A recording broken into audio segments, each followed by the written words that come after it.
Hello friends, welcome to my YouTube channel. My name is Prathmesh. Without wasting our time, let's begin. And if you like, please like, share, and subscribe. Modern AI models can autonomously discover zero-day vulnerabilities at a pace that human security teams cannot physically match. Adversaries now deploy this technology for automated reconnaissance, scanning large network surfaces simultaneously to isolate and prioritize high-value targets. This timeline compares modern offense to traditional defense. The top track shows a continuous wave of AI-driven reconnaissance, while the bottom track plots periodic spikes of human-led audits. The widening delta between them represents the vulnerability gap, where enterprises are entirely blind. When this gap is measured against the speed of AI-driven exploits, a periodic audit fails to provide a reasonable security posture, making continuous vulnerability management a functional necessity for survival. Global regulatory bodies are responding to this technical reality by shifting from voluntary recommendations to mandating AI-assisted vulnerability scanning.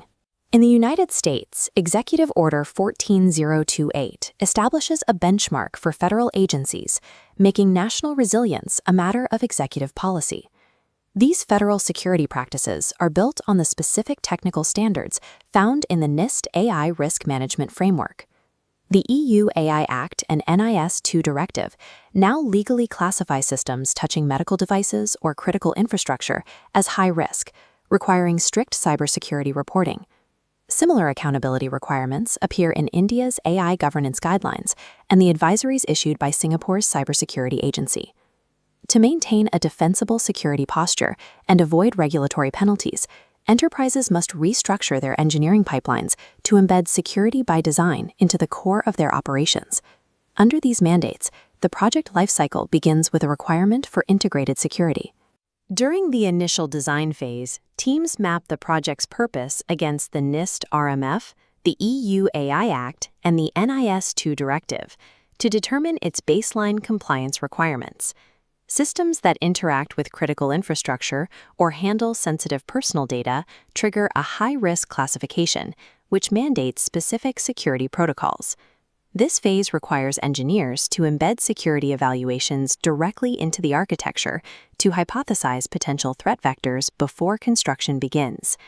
Identifying these weaknesses at inception allows the system to address vulnerabilities conceptually before they become physical risks in the software. As the development phase begins, traditional manual code reviews lack the speed required to catch complex misconfigurations at the pace of daily commits. To meet the standards advised by bodies like Singapore CSA, organizations are deploying automated AI-assisted scanning tools directly into the development environment. This automated software continuously interrogates the emerging digital infrastructure, rapidly filtering through the daily code commits to isolate and extract dangerous anomalies. These scans must occur in real time, triggered the moment code is committed or new infrastructure is provisioned. This continuous interrogation replaces the end-of-sprint audit, ensuring security is built into the daily development cycle. In the testing phase, the focus shifts from internal code quality to external resilience against an adversary. Traditional penetration tests are static, point-in-time exercises. They cannot replicate how an AI-driven attacker dynamically adapts to a system's defenses. New mandates require deploying ethical AI red teams to constantly probe using adversarial logic. These simulations replicate the automated reconnaissance tactics of real-world attackers. This identifies obscure logic flaws at machine speed, allowing developers to patch weaknesses before public exposure. The testing phase proves a system's resilience through a continuous stress test against evolving threats. Under modern mandates, deployment triggers the start of a continuous operational security lifecycle. Organizations must establish centralized AI incident response hubs, a requirement championed by CISA and the Department of Homeland Security. These hubs aggregate data from the design, development, and testing stages to create a complete picture of the system's security history. By correlating known development flaws with the attack paths discovered during red teaming, the hub's AI predicts the most likely pivots an attacker will attempt. This predictive mapping allows agencies to coordinate real-time responses across entire networks, closing potential gaps before they can be exploited. This fully integrated blueprint shows the density of a modern security pipeline.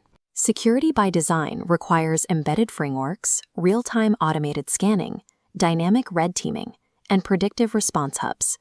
This continuous feedback loop is designed to replace the slow, linear models of the past. This pipeline is the legal reality mandated by the NIST RMF, the EU AI Act, and global authorities.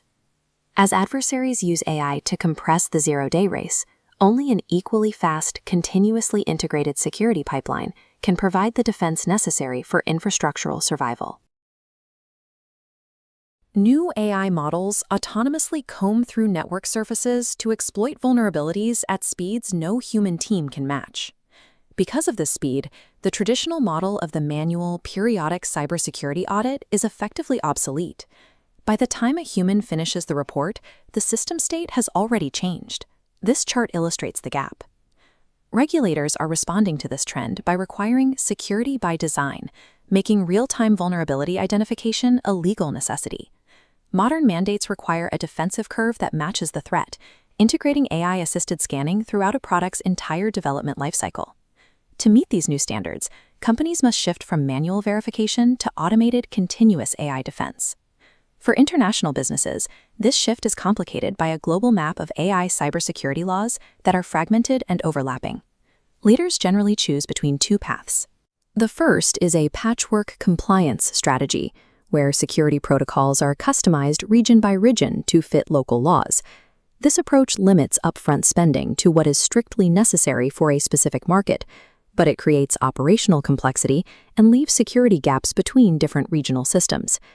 The second path is the highest common denominator strategy, applying the single strictest global law to the entire company's worldwide operations.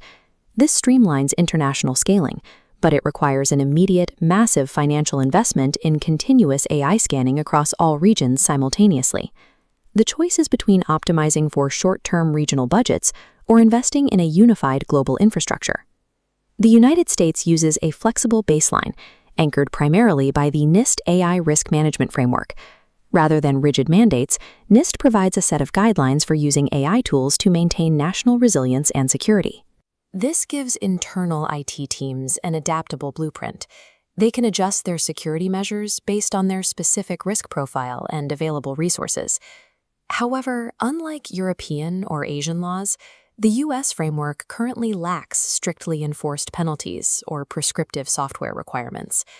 A business built strictly on these U.S. guidelines may find its infrastructure is legally non-compliant the moment it crosses international borders. The U.S. standard works well for domestic adaptability, but it does not guarantee compliance in the global regulatory market. In contrast, the European Union acts as the primary global enforcer for AI cybersecurity. The EU AI Act and the NIS2 directive classify systems like medical devices and critical infrastructure as high risk. These high-risk systems are mandated to meet strict robustness testing, incident reporting, and continuous monitoring standards before they can be deployed. Compliance here grants legal access to the European market and aligns your infrastructure with some of the most stringent security requirements in the world. The trade-off is the high cost of entry. Meeting EU standards often requires re-architecting internal software pipelines from the ground up. Choosing the EU standard determines how fast you can ship global updates, forcing a decision between rapid iteration and guaranteed market access. Beyond the US and EU, markets like India and Singapore have established their own localized requirements. India's Digital Personal Data Protection Act mandates specific AI audits and enforces accountability for any system handling personal data. Singapore's cybersecurity agency advises organizations to use automated AI-assisted scanning to detect misconfigurations across their entire IT footprint. This matrix shows the fragmented reality. While the frameworks differ, they are all moving toward requiring automated scanning. To manage this matrix, organizations are deploying ethical AI red teams. These ethical hacking teams run constant, automated AI-powered simulations to actively probe global network defenses 24 hours a day. This creates a new technical challenge. The scanners produce a massive volume of threat data that still requires human analysts to prioritize and fix. Strict global compliance requires a dual investment in both the automated scanning technology and the elite human teams needed to act on the results.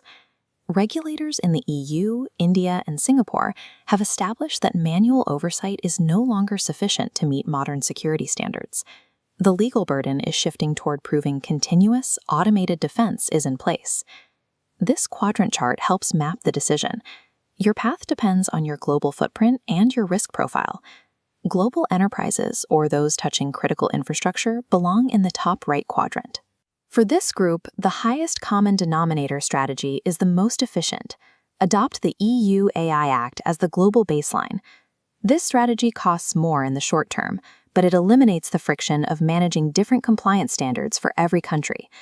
Startups with a strictly domestic or low-risk footprint fall into the bottom left. The recommendation here is the patchwork strategy. Follow NIST guidelines and use lightweight, cost-effective scanning. This preserves operating capital by avoiding the high cost of overcompliance. However, expanding globally later will require an expensive architectural overhaul to meet international standards. Automated vulnerability management is the legal baseline for international competition. It dictates where a company can operate and how fast it can deploy new technology.